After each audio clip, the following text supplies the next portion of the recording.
I'll never forget the way Grandpa used to wave from the porch every Sunday morning, same flannel shirt, black coffee in hand, a smirk like he already knew what kind of week I'd had. For 10 straight years, I showed up. Didn't matter if I was hungover, working overtime, or dead tired from night shifts. I came. Rain, snow, whatever. I brought breakfast, fixed whatever was broken, and sat with the only man in the family who didn't treat me like I was just the spare son. My name's Tyler. I'm 32. I live in Dayton, Ohio.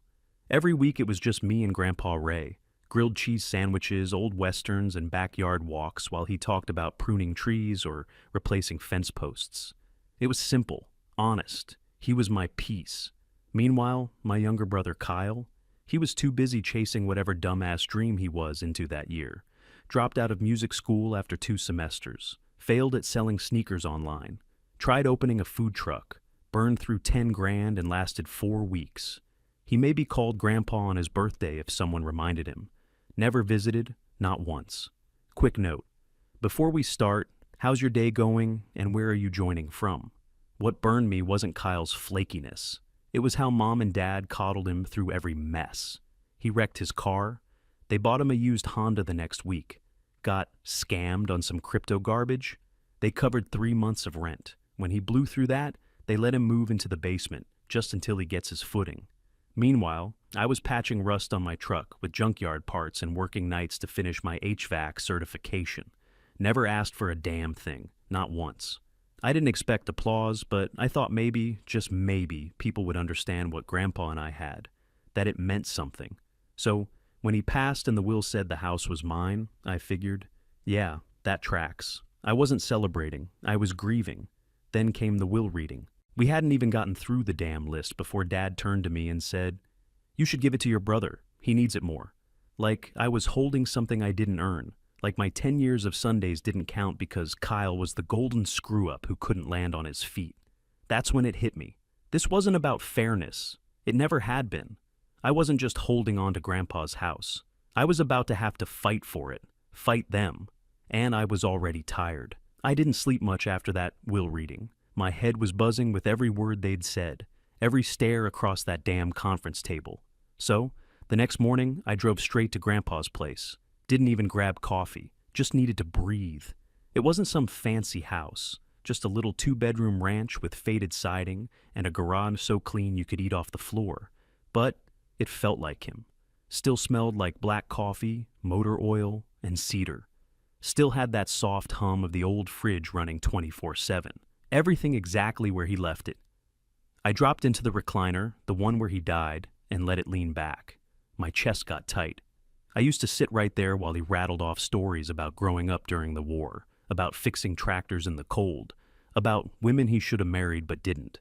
Some stories I'd heard 20 times. Didn't matter. I listened every time, Sundays at 10:30. That was our rhythm. If it was payday, I brought cinnamon rolls from Miller's. If I was scraping, I grabbed burritos from the gas station down the street. Didn't matter to him. He always said, "The coffee's hot, the company's better. That's enough." We'd eat in the kitchen, then maybe he'd point at a gutter and go, "Think that's sagging a little?" Next thing I knew, I had a ladder out. Or he'd mention the yard, and I'd spend 2 hours mowing and bagging. In the winter, we sat on the porch with those scratchy old blankets, sipping black coffee like it was bourbon, watching snow pile up on the fence he always meant to replace, but never did. Kyle never showed, not once in 10 years. If he was trying to get his life together, like he always claimed, it sure looked a lot like staying out late, bouncing between bartending gigs, and posting cryptic crap online about grinding in silence. Our parents made excuses like it was their job. "Kyle just needs a little space to figure things out," Mom would say, or "Not everyone gets it right the first time," from Dad. Meanwhile, I was busting my ass to keep my head above water, paying rent, keeping my truck alive with duct tape and prayers. I held things together so quietly, no one seemed to notice, except Grandpa. When his health started slipping, I was the one hauling him to chemo, making sure he had clean sheets, staying up with him on nights when the pain meds didn't touch it. Sometimes he'd get real quiet, and I'd just sit there, holding his hand, pretending we were watching whatever old movie was playing. Kyle came one time, 20 minutes, took a selfie, told Grandpa to stay strong, and dipped. I remember standing in the kitchen afterward, washing a pile of dirty mugs, and hearing Grandpa say from the other room, "He means well, but he's lost." I didn't answer. I didn't need to. That last week was brutal. Grandpa barely ate. I slept on the couch with one ear open, waiting for him to call out. One night, he just didn't wake up. I was right there, hand on his shoulder, felt the breath leave him, felt that silence stretch longer than anything I'd ever felt. At the funeral, I kept it together until they closed the casket. That's when the grief cracked open something inside me. The weight of 10 years, the silence, the loyalty, the overlooked mornings. It all poured out. I couldn't stop shaking. Afterward, people came up like they knew what to say. The usual, "He's in a better place," and "He was so proud of you." But Kyle? He came late, wearing a black button-down like he'd just grabbed it off the floor. Barely spoke to me, barely looked at the casket, made some small talk, ducked out early. No hug, no tears. It wasn't even anger I felt, just emptiness, like we weren't even brothers anymore. That night, I went back to the house alone, sat in the recliner again, closed my eyes, didn't say a word. But in my gut, I knew this place, this routine, this bond. It wasn't just where I escaped the noise. It was where I became someone worth knowing, and they were going to try to rip it out from under me, not without a fight. The lawyer's office smelled like lemon polish and old books, dark wood walls, thick carpet, too quiet. I sat on the end of a long mahogany table, hands folded, not expecting much. Grandpa never talked about the will. I figured maybe a few things. The recliner, maybe his tools. Mom dabbed at her eyes like she'd been crying all morning, even though I hadn't seen a tear since the funeral. Dad sat stiff in his chair, flipping through a folder like he had somewhere better to be. Kyle strolled in 15 minutes late, wearing sunglasses inside and dragging his girlfriend along, some loud, over-tanned influencer type, who looked like she thought this was a red carpet event. She popped her gum while we waited. The lawyer cleared his throat and started reading. It was mostly what I expected at first. Grandpa's tools to Uncle Rick, his war medals to Mom, the vinyl collection to Cousin Dave. Then the lawyer paused, looked up, and read the next part slowly, word for word. To my grandson Tyler, who's been my right hand these last 10 years, I leave my house at 193 Fairlane Drive, along with $60,000 from my savings. Silence. Heavy, dead silence. Kyle's girlfriend let out this half-whispered, "What the f..." before catching herself. The lawyer didn't even flinch, just kept going. To Kyle, I leave $5,000, and the hope he finds direction and peace. Kyle barked out a laugh, short and ugly. "An insult, that's what that is. He gave me $5,000 like I'm a damn charity case." I stayed still, didn't say a word, just stared at the table. That's when Dad stood up, smooth and slow, like he'd been rehearsing this moment all week. "Tyler, you should do the right thing and sign the house over. Your brother needs it." I blinked at him. Thought maybe I heard it wrong. Kyle leaned forward in his seat, arms spread like he was being reasonable. "Come on, man. You've got a job, no kids, no one depending on you. I'm trying to build something here. You don't need a house." I looked at him. This guy who hadn't lifted a finger for 10 years was telling me what I didn't need. Then Mom chimed in, her voice all soft and sugary. "Your grandfather wouldn't want one grandchild hoarding a house while the other's struggling to stay afloat. He'd want his family taken care of." I snapped my head toward her. "He did take care of his family. He left me the house."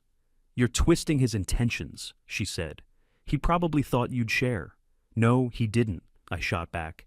"He knew exactly who earned it." Kyle shoved his chair back. "Bullsh. This is all about you proving you're better, like always." The lawyer cut in, calm but firm. "If this discussion is going to escalate, I'll have to ask everyone to leave." "Fine by me," Kyle said, already halfway to the door. As we filed out, Mom grabbed her purse, stood beside me, and muttered, "Dinner Friday. We'll talk terms." I didn't answer, just walked out into the parking lot. They all pulled out fast, Kyle peeling out like he was proud of himself. I stood there staring at their taillights, gripping the envelope with the will in it, so tight it crinkled. It was like I was the one who'd done something wrong. Like I'd robbed the family instead of showing up every Sunday for a decade. Like I owed them something just because Kyle didn't have his act together. I sat in my truck with the window down, trying to get my breathing under control. My hands were shaking, not from fear, from rage. Because they didn't care about Grandpa's wishes. They didn't care about the hours I spent scrubbing blood out of bed sheets or cleaning his oxygen machine. They didn't care who earned what. They just wanted what they thought Kyle deserved. Like effort didn't matter. Like loyalty didn't count. That was the moment it really clicked. This wasn't just a disagreement. This was a setup. They'd already made their minds up before we even walked into that room. And now they were coming for me. I barely made it through the weekend. My phone wouldn't stop lighting up. First, a voicemail from Dad. "You're disrespecting family tradition, Tyler. This isn't how we do things." What tradition? Letting Kyle screw up and handing him a gold medal afterward? Then Mom called. Monday it was all weepy. "I didn't raise you to be so selfish. Kyle has kids now, Tyler. You're living alone in a house meant for family." Tuesday she was sharp. "You're not a father. You don't understand what it means to struggle." By Wednesday it was back to sugar. "We can help you find another place, a better one. You deserve something nicer anyway." Each call left a bigger pit in my stomach. Kyle, meanwhile, was posting garbage online like he was the victim of a hate crime. One post had a black and white photo of his kids with the caption, "Some people don't care if your kids are on the street." Really, Kyle? The guy who couldn't keep a goldfish alive, suddenly a martyr? By Thursday, it wasn't just family.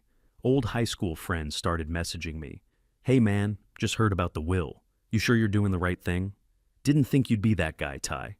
I wanted to throw my phone through the wall. That night around 7, I heard a knock at my door. Looked through the peephole.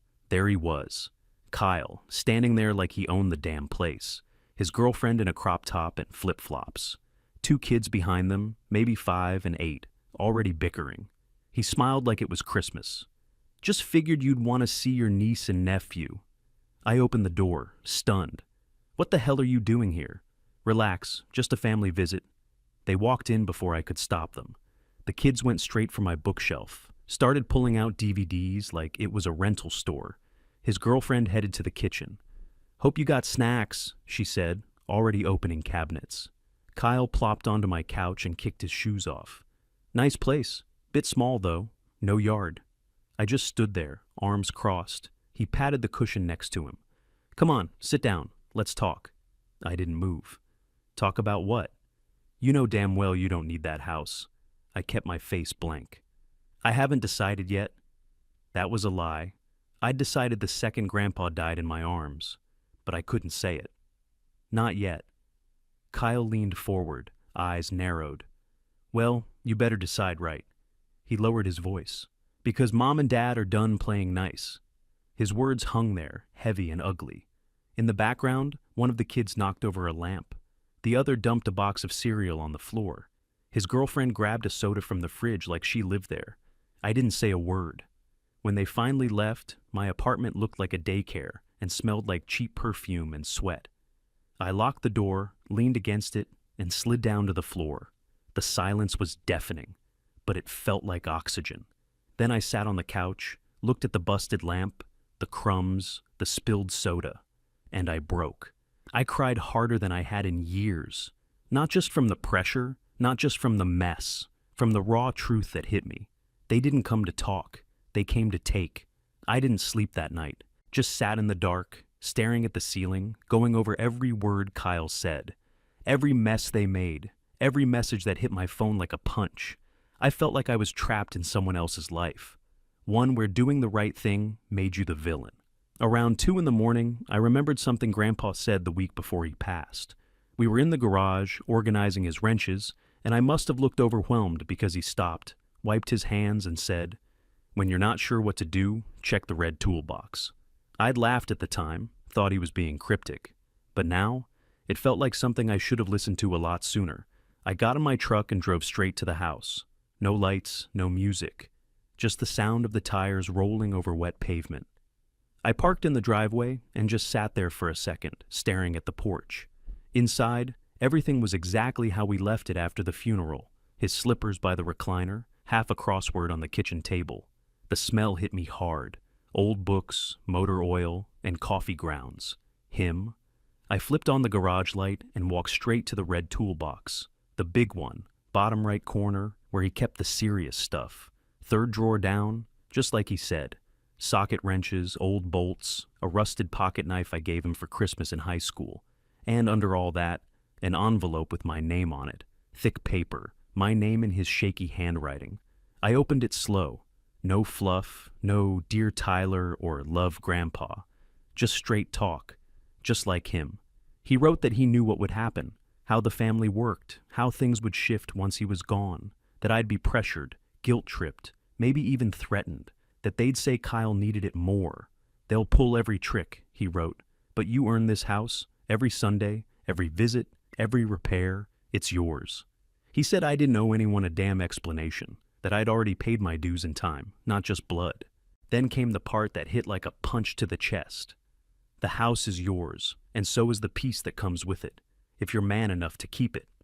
I stood there holding the letter, trying not to fall apart, because that was the voice I needed. Not Mom's guilt, not Dad's lectures, not Kyle's whining. Just his voice, straight, clear, and real. I folded the letter and slipped it into my wallet right behind my license. Then I closed the drawer, turned off the light, and stood there in the dark garage for a minute. That house, that garage, that whole damn life. It was mine, and I didn't have to apologize for it. I walked out, locked the front door behind me, and didn't look back. I wasn't going to back down, not this time. Friday night came faster than I wanted it to. The drive to my parents' house felt like heading to court, not dinner.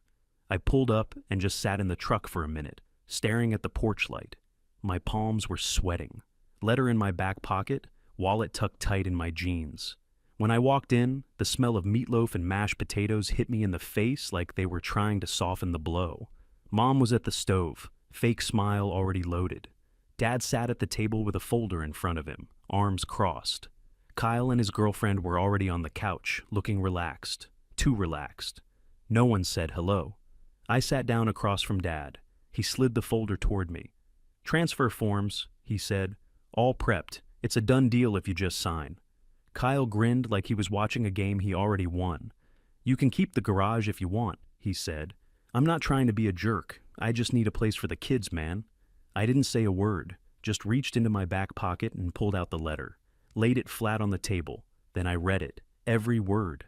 My voice shook at first, but I didn't stop. I read the part where Grandpa said he knew they'd come for the house, the part where he said I earned it, the part where he told me to stand my ground. And that last line, if you're man enough to keep it, I let that one hang in the air. When I finished, I folded the letter in half and slid it back into my wallet. Silence. You could have heard a fork drop. Mom was the first to speak. Her tone switched from soft to sharp in a blink. "That letter is manipulative." Kyle leaned forward. "It's a guilt trip from the grave. He probably wrote that when he was sick, not thinking straight." I looked him dead in the eyes. "No, that's a man being clear about what he wanted, and I'm respecting that." Kyle slammed his hand on the table. "So you're gonna let your own family drown while you sit in a house alone like some bitter old hermit?" "That house isn't why you're drowning, Kyle," I said. "It's your choices." He stood up, red in the face. I'm done." He stormed out, his girlfriend close behind, muttering something under her breath. Front door slammed so hard the blinds shook. I turned to Dad. He didn't yell, just shook his head like I disappointed him in some deep personal way. "If you walk out with that house, you're walking out on this family." I stood up, chest tight but steady. "Then maybe it's time I built a new one." He didn't say a word. I walked past Mom without a glance, grabbed my keys from the hook by the door, stepped out into the night air like I was breathing real oxygen for the first time all week. My hands were shaking by the time I got into the truck. I gripped the wheel, stared straight ahead. Then I smiled, not because it felt good, but because I'd finally done something for me. They could think what they wanted. This time, I didn't fold. The silence was loud. 3 weeks went by. No calls, no texts, no "we're sorry" or "let's talk." Just dead air. Honestly, it was a relief at first. No more guilt trips, no more ambushes.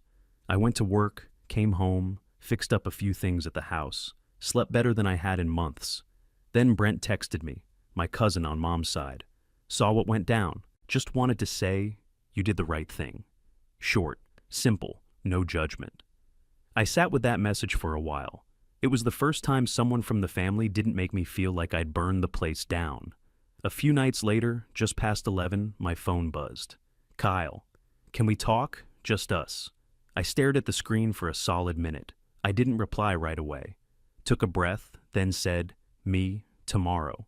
6 p.m., Miller's Diner." He was already there when I showed up. Hoodie, ball cap, no girlfriend in sight. He looked tired, eyes sunken, stubble coming in patchy, like he hadn't been sleeping much.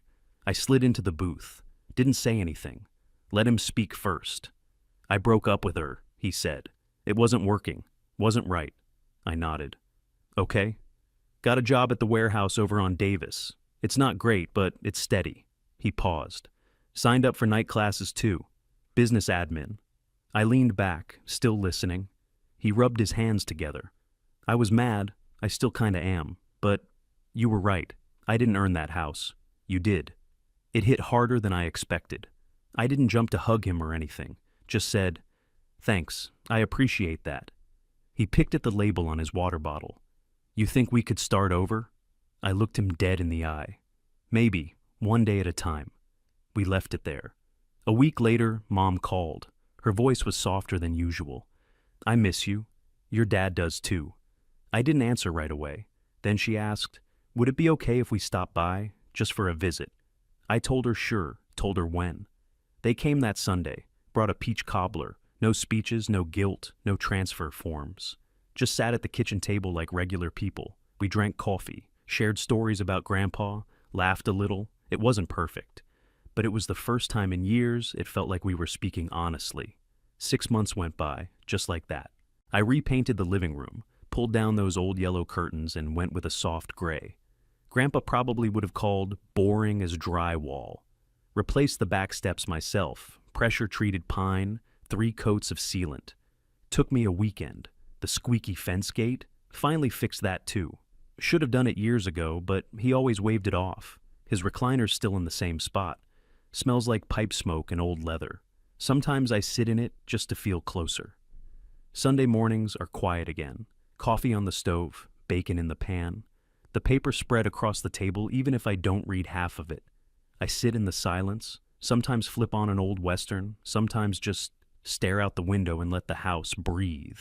Kyle drops by every now and then, not with demands, not with guilt, just with 2 coffees and a bag of donuts.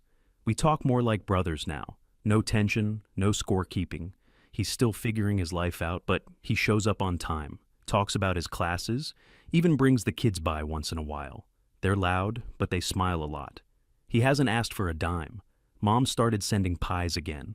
Cherry, apple, pumpkin, like she used to when we were kids. No notes, no strings, just dropped off at the door in a tin. Dad called last month and said, "You want help insulating that attic?" I said sure. We didn't talk much, but we worked side by side for 6 hours and didn't argue once. Felt good, felt earned. This house feels like mine now. Still has Grandpa in every corner, but the weight's not heavy anymore. It's familiar, it's grounding. Some mornings, I sit on the porch with my coffee and think about the way Grandpa used to talk. Simple, straight, no bull. He told me once, "Don't let people tell you what you've earned, you know?" And he was right. The best thing I ever did wasn't standing up to my family. It was stopping the part of me that kept folding just to make them comfortable. I didn't win anything. I just stopped losing myself. And deep down, I think that's what Grandpa was pushing me toward all along.